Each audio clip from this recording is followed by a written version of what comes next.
Perhaps you've heard of a mental condition called prosopagnosia, or faceblindness, where someone can't tell people's faces apart. I think I have it. Let's talk about it. I can't remember exactly when I first heard of prosopagnosia. Probably decades ago. I saw a television segment about it and it seemed fascinating and alien to me. The man on the TV show talked about how his wife would send him to pick up their daughter from school, and it was nerve-wracking because there would be kids wandering around everywhere and he honestly had no idea which one was his. This was baffling to me. How does someone not recognize a member of their own family? Did this man just see a blur where someone's head is supposed to be, or what? Then when I was in my early 40s someone told me I was probably on the autism spectrum, which led to me doing an internet deep dive into autism traits, and recognizing myself in just about all of them, which in turn led to me learning that it's not uncommon for people on the spectrum to also be faceblind to some degree. My first thought, upon reading this, was wait. To some degree? It's possible to be only somewhat faceblind? My second thought was oh shit, I'm somewhat faceblind. Let me elaborate. I had been assuming that prosopagnosia was an all-or-nothing thing. Either your brain recognized faces normally, or you straight up never knew who the hell anyone was, including the people closest to you. I've never thought my housemate Bern was an intruder and beamed him with a frying pan, so I had ruled out prosopagnosia for myself. Learning that it actually occurs on a sliding scale prompted me to look back on my life and reevaluate the many times that I've mixed two people up or didn't recognize someone that I should have. And it didn't take long for me to realize that something was probably up. I have since read up on prosopagnosia a bit more and learned that the human brain has a specific area dedicated solely to recognizing human faces. This piece of the brain is so specialized that it can even predict what a given face will look like from different angles or in different lighting than you are currently seeing. But in some people, this spot gets damaged or didn't develop properly in the first place, and you end up with some amount of face blindness. I've never had a severe head injury, so I assume for me it's a developmental issue. The impression I'm under is that most brains, when shown a new face, take in the whole thing at once and comprehend its underlying structure.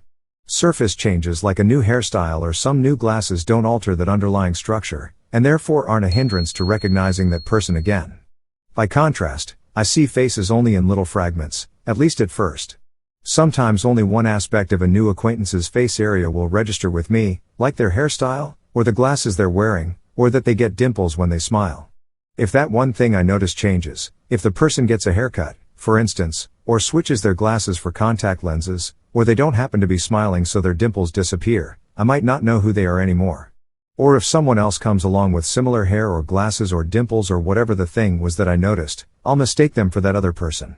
When I was a teenager I once got halfway through my first shift at a new job before I realized that the coworker training me was actually two different people. They were both middle-aged white women with shoulder-length blonde hair, and my buggy face processing software simply didn't differentiate any further than that. Wait. Upon reflection, I don't think I see faces in fragments right from the start. I think I get one quick overview first, and then I get sucked into the fine details. I say this because I tend to grasp right away what someone's gender probably is and whether they're conventionally attractive, and I don't think I could easily get that information from bits and pieces. I think it requires seeing the overall proportions of a face and how the features relate to each other.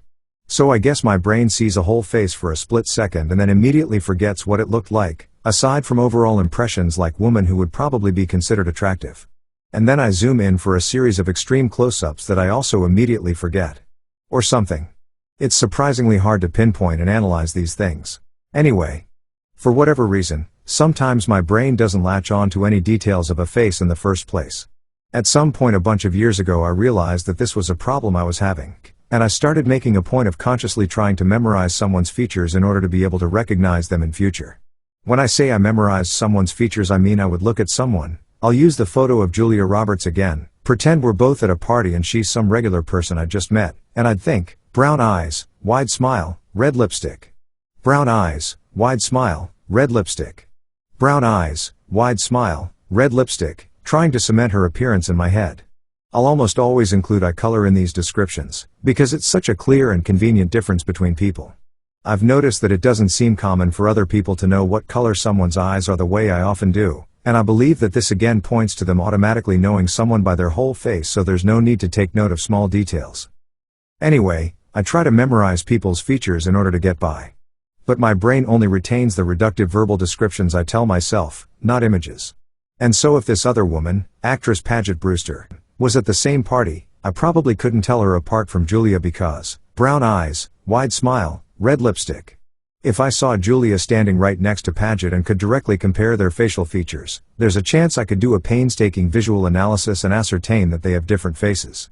Only a chance though. I once saw a pair of identical twins and wasn't sure whether or not they were related, but if only one brown eyes, wide smile, red lipstick woman was standing in front of me, I might very well assume she was Julia, the original person I tagged the description to in my head. And I might try to finish a conversation with Paget that I'd actually begun with Julia.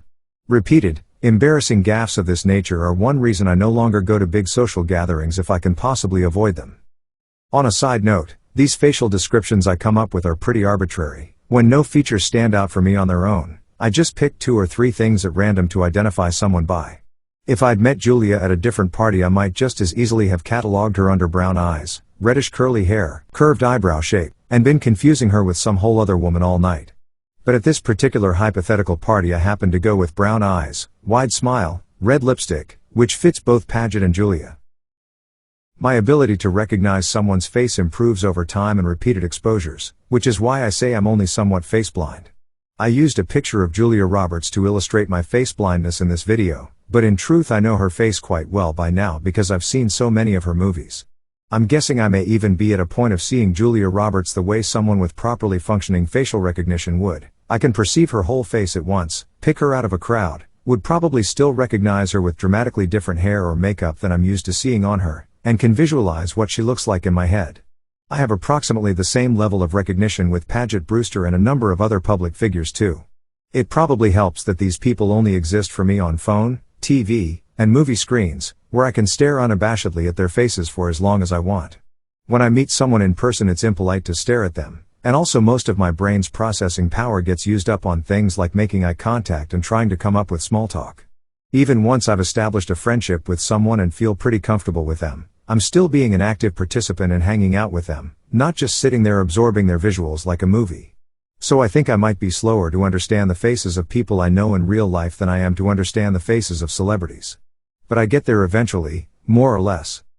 Oh, I should probably mention, when I say that I usually see faces in fragments, I'm including my own face in that. In the past I've had to consciously look for those familiar fragments in order to locate myself in a group photo. At some point I started being able to perceive my whole face as a cohesive unit instead of a bunch of pieces, but I can only do it if I actively try. Overall I would say that I have a slightly better comprehension of Julia Roberts' face than I do of my own.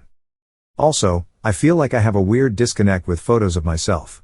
I know intellectually that it's me in the photo, but I would have thought that seeing oneself in a picture would have a comforting familiarity to it, a sort of, oh, hello, I know you, feeling, and I don't feel that.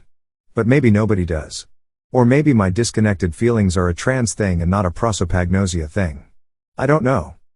How does your brain process faces? When you see yourself in a photo, do you know on a gut level that it's you, or does your recognition feel more clinical? Did this video suddenly make you realize that you may be face blind to one extent or another? Let me know in the comments. Thanks for watching.